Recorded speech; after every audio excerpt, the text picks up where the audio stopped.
I think in my head, I was thinking that I can't actually drop down main because the cast main will kill me. But my But object permanence doesn't exist but you because the see what I'm cast is saying? on the left. That's Yeah, the no, I see exactly that's the what you mean. definition of dynamic positioning, where one spot is closed, one spot is open. They go to close the one that's open, and by going to close the one that's open, they've exposed themselves to rotating elsewhere. Hey guys, this is my in-depth guide to dynamic positioning. This isn't just for supports, this is also for DPS. There's a couple non-negotiables. You should always be positioning your cover. You should always have sightlines onto your team and preferably also the enemy team.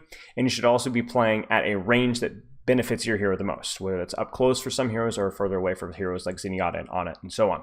Dynamic positioning is pretty tough, so let me know if you have any questions in the comments. If you're interested in supporting me further, check out my Patreon and coaching, link in the description, and enjoy the video. Hell yeah. Is that you have to dynamically position a lot. That's something that I've been coaching for quite a long time, since Overwatch 2 started. And it started with when I was coaching Landon on Ana, how to play versus dive, and he was kind of brand new to Ana. And we talked about how, like, if you stand in one spot in Overwatch 2, the missing the diva matrix that you're talking about earlier, right? Yeah. You will die. You will die most of the time. And the same thing applies to Zenyatta. However, there are some exceptions. If you're here as Zenyatta, this is what I would describe in Overwatch 2 as a power position, okay? And there aren't very many power positions in Overwatch 2 where you honestly can almost AFK from here. You kind of see what I'm saying? Yeah. You might have to react to a Tracer or a Cassidy rotating on you, but it's so powerful that you need to get here as quickly as you possibly can. And the best thing is once you're here, you can react and rotate accordingly to what they do. But you need to get here now because the fight's starting and you're nowhere to be seen. Yeah. But if we're talking dynamic positioning, okay? Which means rotate based off of what the enemy team gives you. What is the enemy team giving you right now? From this spot, I would just go back.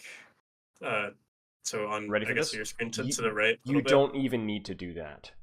Yeah. You controlling this sightline here, look at how Binvest reacts. You see how, even shoot, right? Yeah, he's got to be behind it. They have to be behind. So now what rotation is free to you if you have to kite from Cassidy? Oh, wait, I could just drop off. You could just walk out and rotate this way. Do you see that? Okay. And then now the Cassidy has the power angle, yes, but you've rotated away from a threat. And now you can rotate here with your Echo and take this sightline. Yeah, actually, now that I see that the cast is... Well, okay. I think in my head, I was thinking that I can't actually drop down main because the cast main will kill me, but my object permanence doesn't exist. But you see what I'm saying? That's the definition of dynamic positioning, where one spot is closed, one spot is open. They go to close the one that's open, and by going to close the one that's open, they've exposed themselves to rotating elsewhere, right? Yeah, if the cast is on main, you can't rotate. Cast isn't on main, you can rotate. Yep. You see, that's react with what's given, and the best part about it is if you're the faster person rotating, you're going to catch people with their pants down because you're going to drop here, you're going to Discord Bap and he's going to die, or you're going to drop here and you're going to Discord Tracer and hit a body shot and she's going to die. She's not going to know that you're there. So it's really on you to be able to proactively react, and if you can do that, you win. And the reason why it's so important for flex support is because you're slow and fat. Right? Ana, Zen, Bap. But it's extremely rewarding if you can anticipate before. Because like a Kiriko can react to this. You can't. You have to predict. Or I guess, let me put it this way. You can't react when he's already there. You have to see it coming, if that makes any sense. Yes. I guarantee you do it right now without thinking about it half the time. Which is why you're, the rank that you are. But if you're aware of it and you practice it with more intention, you will succeed in the times that you're failing. Like, for example, that fight you lose because you didn't know. You probably didn't even know why you lost. Or like, oh, I should have backed up. But also where and when and how. And let's keep thinking about dynamically positions. Yeah. Where should you have gone here? What was open to you? Top left. Top left, right. As soon as he rotates out this direction, this spot gets uncomfortable. Your position is now compromised. Where should you go? Like you said, top left. So fine, okay, screw you. I'm gonna give you attention, but I'm gonna rotate over here, or I'm gonna continue to rotate, like you said, all the way over to here. And not only does that provide an advantage versus the Orisa, but that is a dynamic rotation around what the enemy team did. If he's gonna invest time to rotate, so am I. And then guess what's gonna happen? He's gonna take top, and now who is the advantage here? Well, he does, because right. Oh, you're saying if you had rotated. If I'm still rotated, I mean, he's got a really tight choke. Yeah. I think I can still get him. I think you have the advantage in this 1v1 right here. Yeah. I think at this range, he's got fall off. Yeah. I think you have the advantage. So, and this is perfect. And worst case scenario, if you're like, I don't like this, I could just rotate back and still put out value here, right? So, like, there's just the problem here is that as soon as they do a rotation or a flank, you freeze. Okay.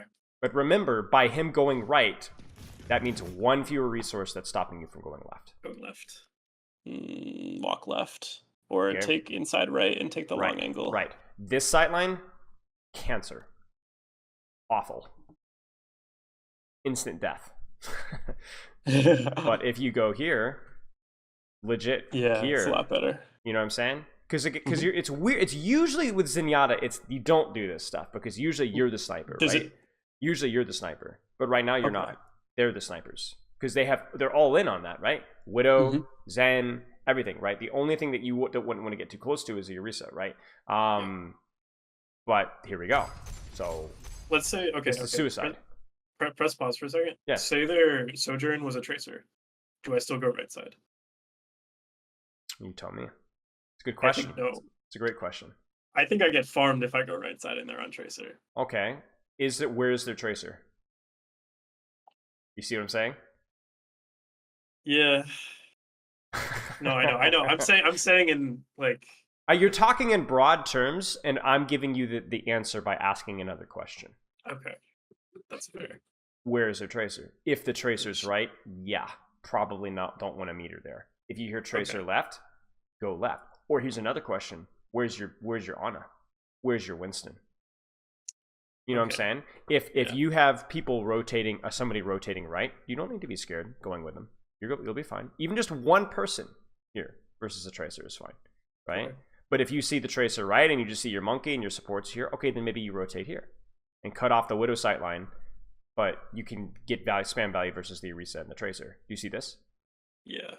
I think in my brain it's seeing it as black and white versus seeing it as a very dynamic thing. It's still black and white, but it's black and white and black and white.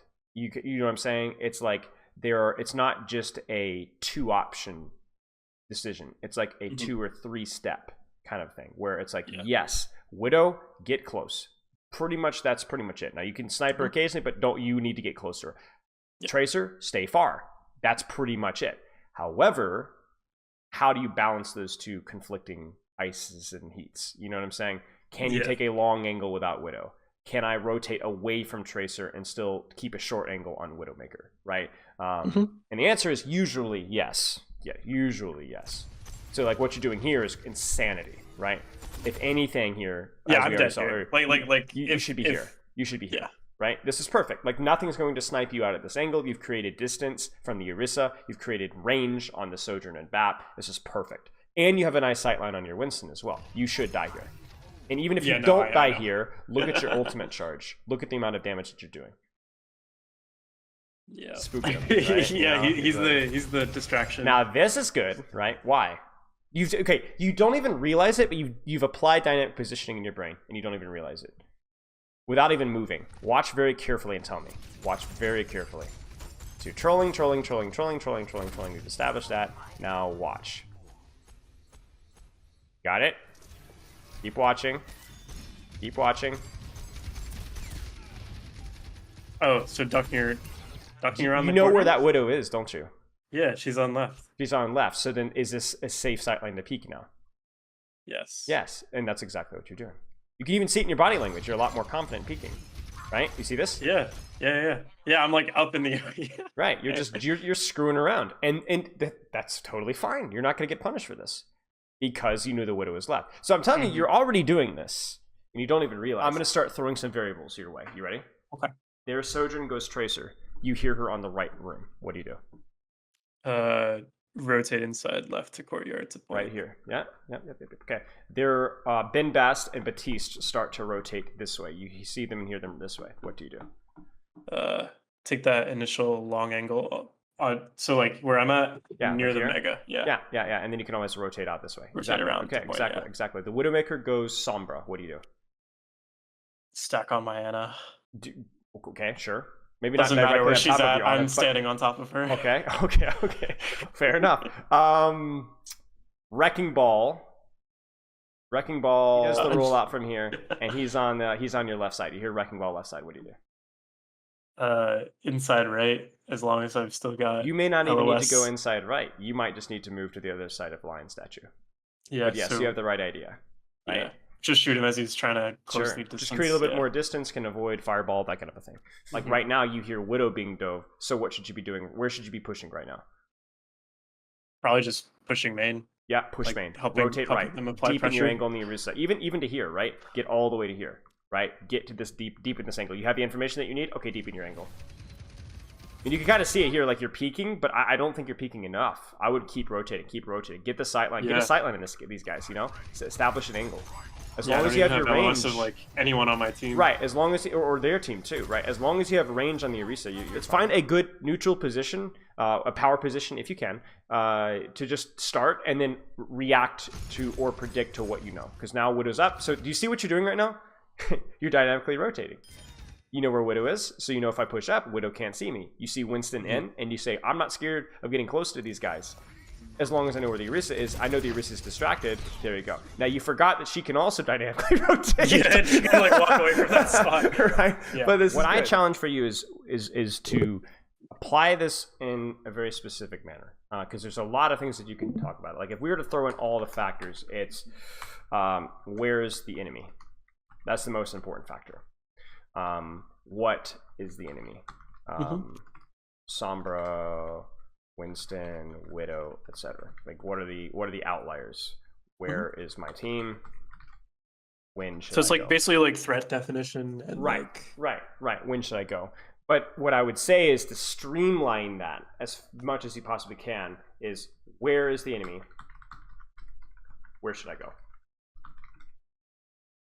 Okay. That's that, because the other ones you're probably going to be able to make the read automatically to an extent, and I think that's like the most important is to start with those two steps. Where's the enemy? Where should I go? Where's the enemy? Where should I go? Don't pick, because this is why like it's kind of funny because it's like it's a problem for really every rank, because like one of the things that I always get irritated is always like they'll watch like ML7 and back in Overwatch 1 ML7 would make these videos and like these are like the OP on positions, and so like golds plats take it as gospel, right? But you can see the problem with that, right? Where should I be positioning as an Ana and Plat? Well, it depends, you know? Like, it depends. I don't know. Is there Winston on the high ground? Are they on Tracer? Are they Widow? So it's like, it's establishing rules that are non-negotiable, like for Zenyatta, creating distance versus 90% of the cast, cover, sightlines of my team and the enemy team, right? Yep. And then finding where can I apply those rules? Because there's a dozen places on every point where you can do that.